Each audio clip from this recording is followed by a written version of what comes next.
এবার যে খবরের দিকে নজর রাখবো অনেকটাই গুরুত্বপূর্ণ খবর। মুর্শিদাবাদ জেলার ভগবানগোলা 2 নম্বর ব্লকের আখেরিগঞ্জ, খড়িবোনা, দেবাইপুর, বেনিপুর, শিবনগর মোড়, ক্লাবের মোড় পর্যন্ত বিএসএফ রাস্তা ডবল হবে। সাংবাদিকদের সামনে এমনটাই জানালেন ভগবানগোলা বিধানসভার বিধায়ক জনাব রিয়াত হোসেন সরকার। এবং ভগবানগোলা 2 নম্বর ব্লকের মধ্যে একটা ইলেকট্রিক অফিস হবে বললেন বিধায়ক রিয়াত হোসেন সরকার। এছাড়াও তিনি সিপিআইএমকে কড়া ভাষায় আক্রমণ করলেন বিধায়ক রিয়াত হোসেন সরকার। এর পাশাপাশি ভিন রাজ্যে বাংলার শ্রমিকরা আক্রান্ত হচ্ছে, এই নিয়ে বিজেপিকে তোপ দাগলেন বিধায়ক রিয়াত হোসেন সরকার। কি বলেছেন তিনি শোনাবো আপনাদের। এই ভিডিওটি যারা দেখছেন চ্যানেলটি লাইক করবেন, শেয়ার করবেন আর সাবস্ক্রাইব করবেন। আই লাভ মাই ইন্ডিয়া, মেরা ভারত মহান। হ্যাঁ, নিশ্চয়ই আমরা করবো। একটা মনে হয় টেন্ডার আমাদের হয়েছে 5,75,00,000 টাকা। সেটা কেসিকে থেকে মনে হয় কেসি থেকে। হ্যাঁ, ওই রাস্তাটা অলরেডি টেন্ডার হয়ে গেছে। আপনি যেটা বলছেন সেটা অলরেডি টেন্ডার হয়ে গেছে আমাদের।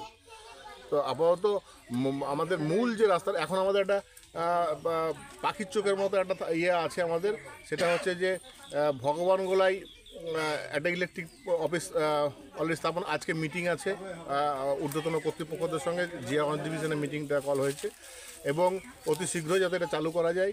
এবং আপনাদের মাধ্যমে আবারও জানাচ্ছি এবং ব্যর্থ হীন ভাষায় এবং হচ্ছে যে জোর গলায় বলছি যে কারোর কাছে যদি কোনো প্রমাণ থাকে যে 2018-তে এটা কেউ এস্টাবলিশ করার চেষ্টা করেছিল এই ইয়েটাকে, মানে বিদ্যুৎ অফিসটাকে, তাহলে পরে প্রমাণ সহকারে আসুন।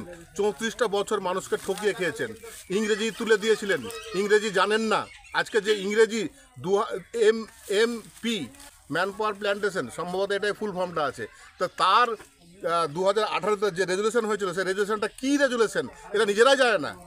আন্দাজে একটা এই রেজুলেশনটাকে, মানে এই মেমো নাম্বারটাকে ধরে একটা বাজারে চাওর করছে, একটা মার্কেটে খাওয়ানোর চেষ্টা করছে যে এটা সিপিএমের বিধায়ক দ্বারা এটা কিন্তু তারা চেষ্টা করেছিল। এই যে সেই কালে কিন্তু অর্ডার হয়েছিল। এই যে একটা ভুল বার্তা দিচ্ছে, এখনও পর্যন্ত মানুষ সিপিএমকে প্রত্যাখ্যান করেছে এবং এই মিথ্যাচার ধরা পড়েছে বলে আজকে গোটা পশ্চিমবাংলায় শূন্য হয়েছে। তা আমরা সবাই হিন্দু, মুসলিম, শিখ, ইসাই সবাই আমরা একসঙ্গে সহাবস্থান করি ভারতবর্ষে। আমাদের ভারতবর্ষটা হচ্ছে মানে সবাইকে নিয়ে বহু ভাষাভাষীর দেশ। এখানে কোনো অনৈক্য কোনো কিছু নেই। একটা শ্রেণীর মানুষ চাইছে এটাকে একটা অন্য দিক, অন্য মাত্রা, এবং পাশাপাশি পশ্চিমবাংলাটাকে একটা দখল করার চেষ্টা করছে। সেখানে মানুষের আগামী দিনে কি হাহাকার হবে, পশ্চিমবাংলা যদি হাতছাড়া হয়ে যায়, তারা যদি ছিনিয়ে নিতে পারে, তাদের যদি ট্র্যাপে আমরা পা দিয়ে দিই ভুল করে, সেটা কতটা ভুল হতে পারে অন্যান্য রাজ্যকে দেখলে আমাদের সেই শিক্ষাটা নেওয়া এখনই দরকার যে তারা কি করছে অন্যান্য রাজ্যে। আজকে এখান থেকে ভগবানগোলা থেকে বা মুর্শিদাবাদ থেকে বিভিন্ন জায়গাতে, উড়িষ্যাতে বা চেন্নাই, ব্যাঙ্গালোরে, ওরা অর্গানাইজভাবে এবং পরিকল্পিতভাবে কিন্তু এই মানে একটা কমিউনিটিকে অ্যাটাক করছে এবং কমিউনিটির লেবার শ্রেণীর যারা মানুষ, হকার শ্রেণীর মানুষ যারা, তাদেরকে অ্যাটাক করছে পরিকল্পিতভাবে। তো মানুষ আজকে কোথায় গিয়েছে, এটা কিন্তু সব কিছু যেটা হচ্ছে সেটা কিন্তু পরিকল্পনা মাফিক হচ্ছে।